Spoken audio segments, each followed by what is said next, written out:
This afternoon on Here at Home, we've been talking about scams and the impact they're having on people here in our hometowns. During our first half hour, we found out how technology is now playing a role in making scams more sophisticated and believable through the use of AI. We also heard from local victims who fell prey to jury duty and romance scams. And we took a look at the lack of protections currently in place to stop some of these scams from ever happening.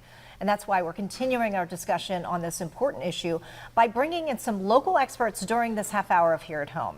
Up first, we're joined by Shannon Abel with the AARP and Tamika Page with the Roanoke City Sheriff's Office. Good afternoon to both of you. Thank you so much for taking part in this. And, you know, it's all about money, right? Shannon, let's start with you. Of course, there's been billions of dollars lost, a total of $47 billion lost last year to fraud and scams.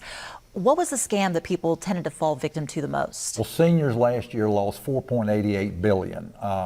The average loss was $83,000, and over 7,500 reported losing excess of $100,000. Of course, the government impersonation scam is one of the top ones. Romance scams ranks up there, but cryptocurrency, of the $4.88 billion, $2.89 billion was lost to cryptocurrency scams. Yeah, we were just talking to Tamika about that jury duty scam in Franklin County. You had something very similar in Roanoke. Right. Tell me a little bit about some of the other trends you're seeing when it comes to scams. I'll be honest, most of the scams that we hear about are centered around jury scams.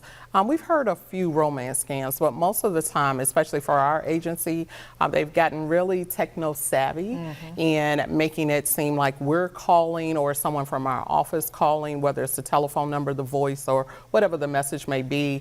But I can tell you it's not just jury scams with the local, like general district court, it's also happening with federal. We have received some phone calls where people are actually getting documentation and they send it to us where it looks like it was with a certified seal on it. It says U.S. District and those type of things. So it is definitely something that we're concerned with. And with all that proof too, you want to believe it. And I know AARP has tips to help people see through some of these tactics that these scammers are using. What are some of those tips? And there's 3 specific things they say to help prevent being a victim. Pause, reflect, and protect. If you get something in that's out of the blue and it has a sense of urgency and wants you to send money right away, stop. Talk to your family, talk to friends, talk to the Better Business Bureau, call AARP, call the police. There's lots of different ways you can check on something like that. Think about, have you heard of these type scams? Okay, somebody telling you jury duty. Well, you've been hearing about that, so it's probably a scam. And if you think about it at that point, cut it off. Just disengage with them, block them, do not send any money. Too many people are sending money. And it's not just jury duty. The old scams of grandparent scam is still going around. We're shutting off your utilities if you don't pay right away. The old stuff still works. And of course, there's new things about investing. We can make you a fortune on crypto. There are so many ways that they're stealing money from everybody, not just seniors, but from everybody in America. Yeah, we just have to continue spreading awareness and educating ourselves. And to that end, Tamika, what is the Roanoke City Sheriff's Department doing to make people aware of what's happening? So we have different things that we do. One is our triad that we offer. So once a month, on the second Tuesday of the month at 1 p.m., we meet and we talk about different things that affect our community. While our focus is on our seniors, the meetings are for everyone. And a lot of times we talk about those scams that we want you to be aware of. As he stated, there are different ones, but there can be things just like the holidays are coming up. People ask for gift cards at that time. You also have tax time. Tax time is a huge time that people are scammed. You have people calling in, say you didn't pay your taxes, so forth and so on. And unfortunately, one of the things that we found is that fear leads a lot of why people do what it is that they do. And so we just try to make sure that we are as informative as we can be, shows like this. I'm using our social media, putting information out in other ways.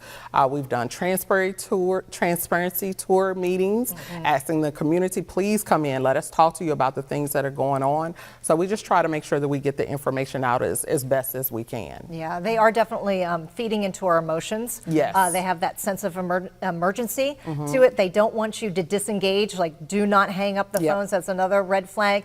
Would the sheriff's office ever call someone if they have like a jury duty or some kind of warrant for their arrest? How would that work? We will not. So let me be honest with you. If you have a warrant, we're going to be outside your door. Okay.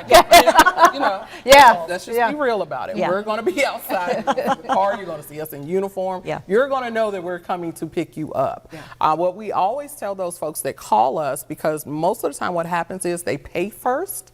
And then not do they call us, but they come down to our agency. And what they say is, I paid it, now I'm here to make sure that you received it. So please, please, please, if you ever feel like someone is rushing you, putting you on the spot, saying that you must do this or you're going to be arrested, you would be better served to go to that agency, whether it be ours or another, and just say, hey, I'm here in person, can I speak to someone? Yeah, good advice. Yeah. Thank you both for Thank being here. you. Really appreciate what you're doing for the community. Absolutely.